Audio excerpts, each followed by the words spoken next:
Where's my layers panel? It would help. There we go. We're in Photoshop. Here's a Photoshop document. There's a JPEG file of some dog food, and then we have a layer of an image of some dog biscuits. So what I'm going to do is I'm going to put these two together. I'm going to drag this one right up into this. I'm going to take this picture right here and drag it up into the dog food picture, and place it on top of it. There we go. I'm going to do Control T, and I'm going to enlarge that just a little bit, and that's fine for this image. We're going to make it a background image, and I'm going to hit Enter to get out of the free transform. What I want to do is I want to create a layer mask to blend these two images together. So we've seen how when we did the background with the trees and we changed out the sky, that when we use the quick select tool, then it's going to, and we use the refine edge, it's going to give us an option to add a layer mask automatically. Now what happens if we're using an image like this, these two images that we need to blend together by ourselves and add layer mask?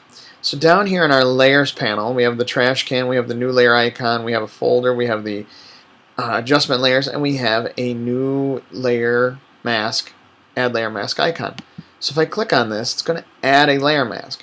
By default, that layer mask will be white, so everything can be seen.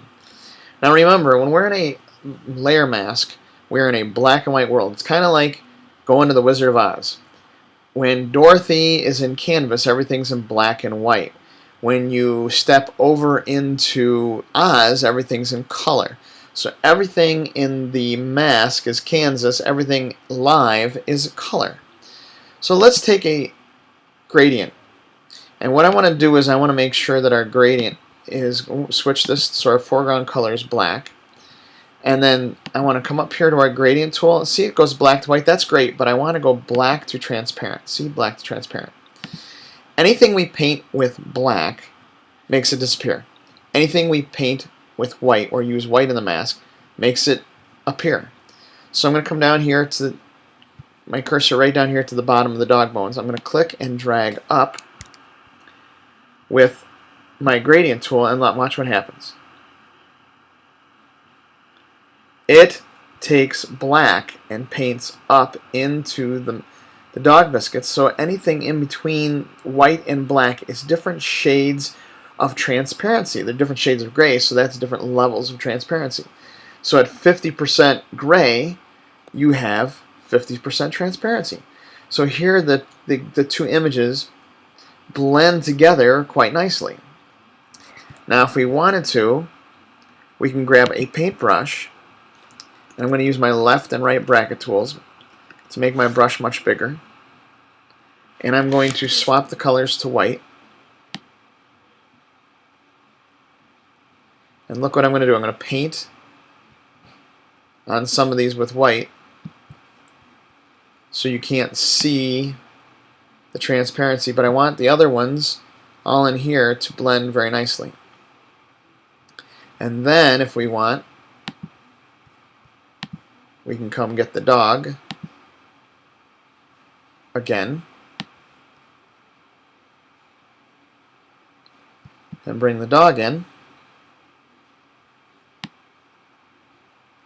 to our photo. Now, you can see in the mask right here, you can see in the mask where it's painted white. So when you paint with white, everything appears. When you paint with black, everything disappears.